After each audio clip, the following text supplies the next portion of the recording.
this is Eric Wayne. I wanted to show you a couple things. I'm going to go on to the association and show you the solds. I'm going to give you my quick interpretation as to what I see for 2021. I comment on this. I'm going to break this down as I see it and as I believe the buyers will see it. And then ultimately we could do whatever you'd like. You're always in charge. We work for you. So whatever you tell us to do is what we're going to do. I can only guide you, and I can show you historically what has worked and why it's worked and maybe what the market is telling us, and go from there. But ultimately, we're doing the marketing for you. I wanted to share this with you. I have a roofing company, just to get off subject for a second, but just to show you what I'd like to do for you. I have a listing right now for a roofing company in Miami. I already have a $12,500,000 contract for this listing. And I would like to do the same thing for you that I did for them. We want to make a table of contents. We want to put a cover page together for you. My office does all this. We put a nice photo here, $12,500,000. I got them a full price offer. It's the highest in the association as far as earnings to price, the highest ever. I was able to achieve it. Also, because of this sale, I'm going to win the state award as #1 in the state. Last year, the highest agent got a $9 million gross as far as production is concerned. I'm going to top that, and I believe I'm going to be #1 as far as production of volume. I have other business, of course, as well. I have other sales, but this was the big one that's going to put me over the top. We want to get images. If we don't already have it, maybe current images. We'll make some composites for you, different color photos. We talk about a company history, company information. We want to write down everything that's unique or different or better. This is the association ad, a full offer at $12,500,000 with a down of $8.750 million, $3.5 million in SDE. We call it seller's discretionary earnings. So it's all of the earnings, not just the salary, not just cash, not just the car payment or the cell phone or any of that. If there is money hiding in your P&L, we need to know about it. If there's money within this number that we haven't broken out to arrive at your actual SDE, those are called add backs, because there might be money in here, personal things, or maybe there's some cash that didn't get thrown in or whatever. We want to make this number 78 as large as possible. This was the different financials. I'm just showing you what we did for this particular owner. Here's the 36-month composite. We did 20, 21, 22, 6 months, and then we annualized it. And then I had the owner sign it. We need an updated list of your furniture, fixtures, and equipment. We need a list of the fixtures and the equipment. So FF&E and any inventory that's going to be included, and its used value, its current used value. That's how I would write it up. A list of all of his equipment that was involved, equipment that's involved that's going to be included in the sale, about $550,000 worth of equipment, his lease. Here's the list of workers. We do like to, give some sort of a layout as to how the business is structured. A manager, and then you have your crews, and how much do they get paid, how long they've been with you, what tasks do they do, all that sort of thing. We talked about independent contractors. That 136, workman's comp, the big numbers here, what he does is he incorporates everybody, and then they take care of their own insurance. Which is a great way to go. He gets a group of guys, 3 roofers, 6 roofers, 2 roofers, and he makes a corporation out of it. From what I understand, there's a savings there. Tax-wise, insurance-wise. We talked about the suppliers. We would certainly want to get organized with that. We'd want to talk about the bonds, if there are any. We broke it down. We made a nice package. So if somebody looks at this and they say, wow, I understand what this business is all about. The only thing that's missing on here, really, is the new sales. We need to update this because we annualize the first 6 months. And the first 6 months are not as good as the second 6 months.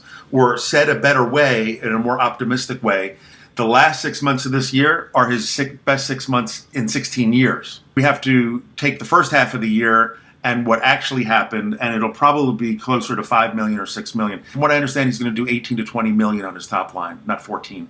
So if the margins hold still at 24% or 20%, it's going to be 20% on a much bigger number, or 25% on a much bigger number. It might be 5 million down here, which justifies, of course, a higher asking price. Whenever we have more profits, we can ask more of a price. Let me come over here, and I want to show you what I'm seeing. This is last year. When we go to market, we're going to be going into October. So people are also going to, this is great, nothing negative, but we also want 2022, 10 months.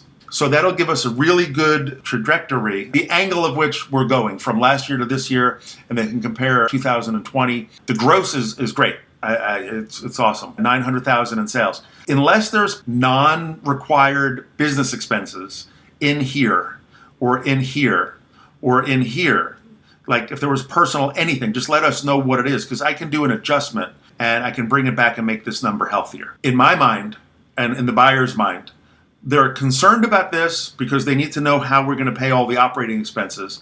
But ultimately, what is somebody trying to achieve? They're trying to achieve a living for them and their family.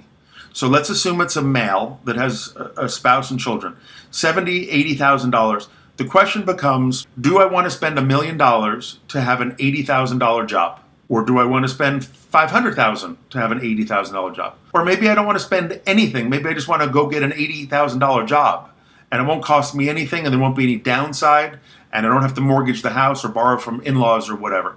That would maybe make more sense for them, because the debt has a cost. So what they're looking at is, if I buy this business, I have to live on this number. If I'm already an air conditioning guy and I already have my own license, why do I need to pay $500,000? So those are the kind of questions that come up. This is not millions. Somebody could actually go get a job for an air conditioning company. You know what they would be earning for the same amount of work without all of the responsibilities. I support any price that you want to ask for. I will try for whatever number you want. I have the biggest audience of HVAC guys today in Florida, hands down. And especially for your business, because it talks about your county and everything was related to your specific business. And I've been running those ads and marketing it all this time. So nobody has a bigger head start. That's a good way to say it. I have a bigger head start than anybody else could possibly ever have. So I could save you years of marketing by doing this with you. Now, I don't know how much money you want, but I'm going to show you what $78,000 should bring, or has brought, let's say it that way, has brought historically. Let me show you what we've already worked on. These are my active listings. These are my, Eric Wayne's, active listings for United Realty. We have folders of other buyers and different people we're working on. So I'm just showing you, we have business, we have clients, we're busy, but I can't sell. Here was another roofing company. I can't sell something if it's not at the right multiplier. It's just not sellable because it's a bad investment. It's a bad return on their capital and their time. You can see, I mean, if you counted these, immediately when I relist with you and immediately when I have an executive summary, we'll contact each and every one of these persons. So if anybody has a chance at getting you sold, it's overwhelming how many leads I have. If you come in too high or if you're underdocumented, you're going to lose a very good percentage of them. There is a ratio that works and there's a ratio that doesn't work. And I'm going to show you the historic solds, but I'm telling you, I have a 2 or 2.5 or 3 year head start on anyone else in Florida that could possibly market an air conditioning company today, because I have all these people. We've spoken to every one of them. We've been telling them the financials are coming, or at least the numbers are coming, which now we have. And then we will contact each and every one of these people. That's my promise to you. Proposition value proposition. I have buyers. I have the database. I have the know-how. We'll put together a nice executive summary. We'll go over the financials. The question becomes, how much is I going to want, and what are the buyers willing to pay? That's the issue that I want to identify right now. As you know, we have all these counties. I'm not going to do it by county. I'm going to do it by industry. But if I did all the solds in here, just to share with you, all of them, there's 24,626. So my goal is to find the ones that are most like what I am responsible to sell. We've covered this before. This is how I'm going to do it. And this is how the buyers do it. They go to construction, and that's it. And I'm going to sort it. I'm going to find the ones that make about 80 grand. Let me show you what has sold in 21 years. We have sold 221. Let's go to earnings, because again, that's what you're selling. You can tell me how nice the trucks look. You can tell me how nice the equipment is, or people are looking for a job. And by the way, the only criteria in the Association of Professional Business Brokers, they're only looking at these categories and the comments. But for filters, they're looking at the gross sales, which I can sort. But what's the point of comparing you to the gross sales that are similar, because people aren't living on the gross sales? Like this guy on $1 million in sales, he made 500, you made 80. On 900, he made 262. The way I'm looking at it is your number is low. What you're keeping, the SDE. Now these could be adjusted, they are adjusted numbers. Yours, I don't think it's either adjusted yet, which I'm happy to do for you with all the add backs, Or if it is the adjusted net, and those are true hard numbers, and those are real business expenses, and there is no additional numbers coming, they're going to expect that you're making in here 140, and we're only making 80. So how do we square that? So I'm not going to look at it by gross, but just to educate you, the sales, the list price, the sold price. So what did it sell for? What was the down? What did it sell down? These are the two columns that really matter. What did it actually sell for? What was the actual down payment and a percentage? 70%, 80%, 100%, and the earnings and the assets. So I'm not going to worry about the assets because you're not selling real estate. And if I saw any of these were really heavy weighted, I would assume there's real estate included. But air conditioning companies don't, roofing companies, yeah, but this might have a piece of land or some heavy equipment. But if I saw like $500,000 worth of, maybe this, I have to go in and study each one of them. You understand what I'm looking for? Like here, million, there might be a building involved in there. So I'm not going to worry about that either. What are we going to worry about? What matters to buyers? How much am I going to make? What's my monthly payment, so to speak? Let me show you what the whole group is. So here, calculate. We're going to go down here. As a group, 3.89, which is crazy high because there's some real estate involved here and over a year on the market. This is not your comparables. So what do? I'm going to go back at the average of the whole group, the whole class, before I start narrowing it down to what you're earning. This is the same 221. I didn't want to do a new search. What I did was I unclicked them at the top. Let me show you something. Do you see this 400 times earnings? This threw off all the numbers. They only had $500 worth of profit, but they had a lot of assets. So it sold for 200. It's a crazy multiplier. It throws all the other see here it says sold price versus your $80,000. So you're not going to take 80 times 400. It just so happens this guy, it should be 0 and then it would be an NA, but they stuck a 500 in there to show it wasn't losing money. Regardless, he only made 500 on 1.7 million. It sold for 200,000. So when I unclick that, I'm going to get rid of this NA also. But if you look at the rest of them, they're all 1 year, 2.5, half a year, 2. Those are the numbers this is in line with what I would expect. See, this is 3 years, but they only made 70 grand. It sold for 200. I'm going to give you some averages, but here also 64% of a year. But there's reasons. Sometimes they're 30-year-old companies. We don't have a 30-year-old company. 3.5, maybe there's real estate. I'm just going to get you some averages, but that's also at a higher threshold of earnings too, so that's not going to help us. But let me just recalculate, because I just left off at 4, and I'm like, God, 4 times earnings. How is that happening? Now it removed it, and it came down to 2.1. That's more in line. That's more in line with 2.1 times. Rent was 2%. 77% down payment. Average days on market, which you won't need 296 with me because, number one, we're good at what we do. Number two, I just showed you over 100 or maybe 200 prospects that have all inquired about my listing of your business with the old information. So if it's gotten better, if the margins and ratios have gotten better, sales have gone up or whatever, all that's going to happen. I just wanted to share with you, like here, if I look over here at 6 times, well, it's not even going to matter, because I have to unclick it. So, because I can't compare you to somebody that's doing $1.5 million in profit. So here, let's go to, if you're doing 80, I'm going to go 40 under and 40 over. I think you can agree that makes sense. Just for easy math, and I can go deeper later. Here, 41, 43. See what I'm looking? I'm looking right here. This is the adjusted net. Yes, we should read the comments. They're all going to say 20 years in business, 30 years in business. Let's go to 67, 68, 60. So I have all of these, 70, there's actually quite a few. And I need to be more detailed with this. I should read all the comments. I should see geographically. I should look at how the year, I could do all that. But just for tonight, just to get the conversation started, ultimately, we'll list it any way you want. Yeah, there's too many of these. 40 under, 40 over. I could have done 20 under, 20 over. But I think I should maybe include some dates in there, maybe try and just look for the county. But here, there's your 120. That's way too many to do a comparable, but just for tonight, just to get to some numbers. Now remember, this is 2.1 when we take out that big monster of 400.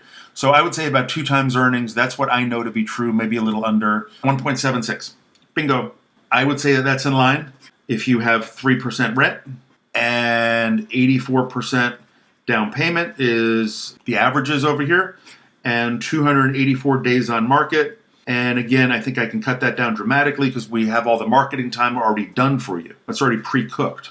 We just got to, contact them and say, here's our executive summary, here's our financials, here's our add backs, and we go from there.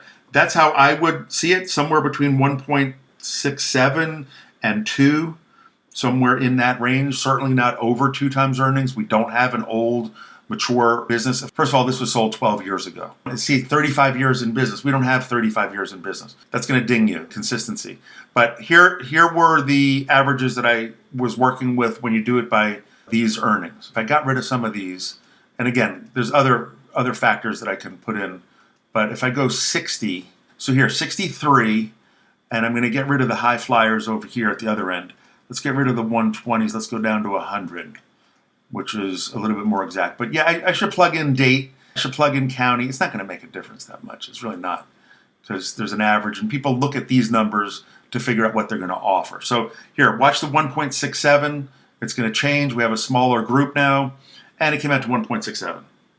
So whether you include, the 40 to 60 and the 100 to 120, and you bracket 60,000 to 100,000 in earnings, anywhere in Florida, all time frames, you're still right at 1.67. If you took your 1.67 times $79,000, this is how buyers would maybe look at it. $79,000, you're looking at 131,000. That's probably what would be fair market value. We could try for any number you want. Realistically, that's what these people had to settle for.